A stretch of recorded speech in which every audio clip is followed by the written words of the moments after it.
Je tenais absolument à écrire ce livre parce qu'en 2013, j'ai rencontré des mamans dont les très jeunes enfants étaient partis en Syrie, entraînés dans les atrocités du terrorisme.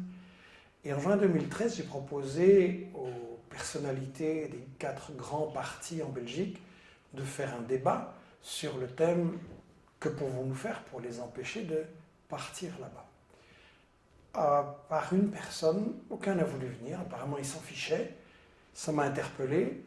Et puis tout d'un coup, quand l'attentat éclate contre Charlie, alors qu'il n'avait rien fait pour 10 000 victimes du terrorisme en Syrie et en Irak, il y a 19 victimes à Paris, et là tout le monde vient avec des programmes, des déclarations, la France est en guerre, tout ça. Est-ce que ça va marcher, leur solution, ou est-ce que nous allons être entraînés dans encore plus d'engrenage et de violence? Et ce qui m'a frappé, c'est qu'on a eu une manifestation énorme, Je suis Charlie, 1,5 million de personnes à Paris, et de l'autre côté, les jeunes des banlieues n'étaient pas là. Et chez eux, quand on les interroge, on n'ose pas forcément le dire, mais c'est plutôt « je ne suis pas Charlie ». Donc on a un clivage, on a une fracture entre 2 France qui ne suivent pas les mêmes médias, ne croient pas les mêmes infos, ne se parlent plus. Et la question que j'ai voulu poser dans ce livre, c'est est-ce qu'on peut surmonter ce clivage? Est-ce qu'on peut arriver à établir un dialogue entre les Charlie et les pas Charlie? Et pour ça, il m'a semblé que la question clé, c'était de clarifier justement, sur base de faits évidemment, sur base de déclarations des propres dirigeants et services des États-Unis, quels sont les véritables liens entre les États-Unis et le terrorisme? Est-ce que vraiment ils les ont toujours combattus? En commençant cette enquête, j'ai été frappé par une déclaration de Laurent Fabius, le ministre français des Affaires étrangères. Il déclare à Marrakech en décembre 2012, je cite, « Le front al-Nosra fait du bon boulot contre Assad en Syrie et donc c'est très difficile de les désavouer. Le front al-Nosra, c'est la branche syrienne d'Al-Qaïda. Donc des terroristes d'Al-Qaïda sont soutenus par Fabius en Syrie. » Alors ça m'a rappelé une déclaration de James Baker, qui était le ministre des Affaires étrangères des États-Unis de George Bush, le père. Et en 1996, James Baker déclare, je cite, « Il n'y a pas de pays musulman plus intégriste que l'Arabie saoudite, et pourtant, c'est à la fois un ami et un pays important pour les États-Unis. Nous ne devons nous opposer à l'intégrisme que dans la mesure exacte où nos intérêts nationaux l'exigent. » Ça veut dire que les États-Unis ont donc parfois combattu le terrorisme et parfois l'ont utilisé. Et c'est ça qu'il faut voir au travers des différentes guerres des 30 dernières années. Les relations entre États-Unis et terrorisme, ça commence, disons, en 1978. En Afghanistan, une révolution vient d'installer un gouvernement d'inspiration socialiste, le gouvernement Taraki, et c'est la meilleure période de l'histoire de l'Afghanistan. On construit des routes, on ouvre des écoles, des hôpitaux, il y a l'émancipation des femmes, les mariages d'enfants sont interdits. C'est vraiment la meilleure période pour l'Afghanistan. Ça, c'est intolérable pour les États-Unis qui veulent absolument contrôler cette zone stratégique au centre de l'Asie, d'autant plus que le gouvernement afghan, nouveau, est assez favorable à l'Union soviétique. Donc il faut absolument le renverser. Le problème pour les États-Unis, c'est qu'ils sortent de la guerre du Vietnam, qu'ils ont perdu lamentablement. L'occupation au sol, ça n'est donc plus possible, il serait trop impopulaire. Et donc ils vont recourir à un autre stratagème, une guerre indirecte. Avec l'Arabie saoudite, ils vont recruter, financer, armer dans une opération secrète, la CIA, l'opération Ben Laden. Ils vont recruter 35 000 moudjahidines venus individuellement de 40 pays et ils vont former une armée de guérillas terroristes pour renverser ce gouvernement. S'il va y avoir des atrocités, ça va durer des années, ça ne va pas du tout être présenté comme ça dans les médias occidentaux, mais ça va être reconnu ouvertement par Brzezinski, qui était alors le responsable de la politique internationale du président Carter, et qui va reconnaître dans une interview au Nouvel Observateur en 1998 que oui, l'opération Ben Laden, c'est les États-Unis, que la mise en route, la mise en scène du terrorisme de Ben Laden c'est les États-Unis et que le problème des islamistes, ils s'en fichent complètement. La méthode qui a tellement bien marché en Afghanistan, les États-Unis vont la réutiliser contre la Yougoslavie, d'abord en Bosnie, 91-95, puis contre le Kosovo, 98-99, et ça va être dévoilé par Sibel Edmonds, qui après le 11 septembre a été engagée comme traductrice par le FBI, et qui va constater que, en fait, la CIA, le Pentagone, les affaires étrangères ont collaboré contre la Yougoslavie avec des terroristes d'Al-Qaïda de très haut niveau et qui va le déclarer dans son témoignage, dans son livre Classified Woman. En 1998, le frère d'Al-Zawahiri, Mohamed, dirigeait une unité d'élite de l'armée de libération du Kosovo. Et donc, au Kosovo, ça va donner lieu à un revirement diplomatique extrêmement rapide des États-Unis, dont le représentant officiel déclare en 98. Je sais ce qu'est un terroriste lorsque j'en vois un, et je vous dis que ces gens de l'UCK sont des terroristes. Et 4 mois plus tard à peine, les affaires étrangères déclarent officiellement exactement le contraire. L'opinion des États-Unis n'est pas que l'UCK est terroriste. Je me suis rendu en Irak en 2002, peu avant que n'éclate la guerre de Bush.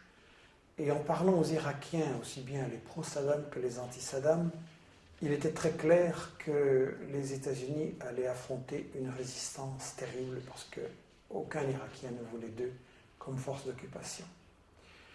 La résistance a d'abord été dispersée, et puis les forces ont commencé à s'unir, et le fait que les sunnites et les chiites coopéraient militairement sur le terrain pour résister, ça c'était un gros problème pour l'occupation des États-Unis. Le danger, c'est que nous pensons qu'il peut y avoir jonction à la base entre les sunnites et les chiites. Nous devons tout faire pour l'empêcher. Alors pour s'en sortir, ils ont recouru à ce qu'on appelle l'option Salvador, c'est-à-dire une recette qui avait bien marché dans ce pays, la formation d'escadrons de la mort qui appliquent des recettes terroristes très violentes contre la population civile, pour créer un climat de terreur, et dans le cas de l'Irak, pour créer en fait une guerre de religion entre les sunnites et les chiites. La seule manière dont nous pouvons gagner, c'est de passer aux méthodes non conventionnelles.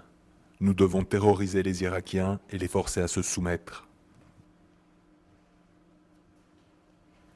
En 2011, en Libye, pendant les bombardements de l'OTAN, je m'étais rendu compte que Kadhafi avait ses adversaires, ce n'était pas un modèle de démocratie, mais qu'il avait aussi un très fort soutien dans la population parce qu'il avait apporté aux Libyens un bien-être social exceptionnel.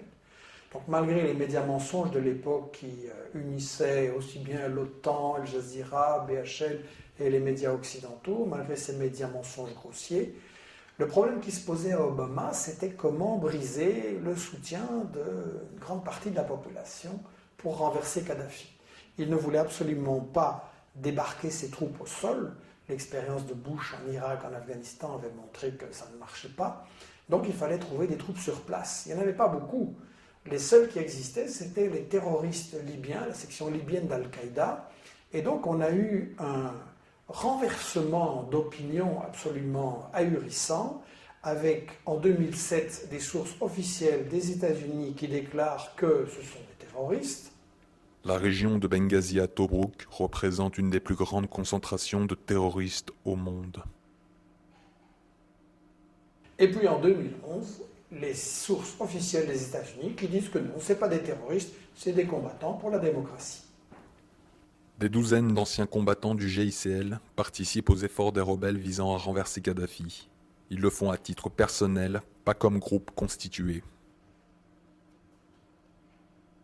Après la Libye, comme nous l'avions prévu, les armes ont été exportées, et les terroristes avec, vers des pays africains, pas n'importe quels, bien entendu. C'est frappant de voir que les terroristes interviennent toujours là où il y a des ressources naturelles importantes.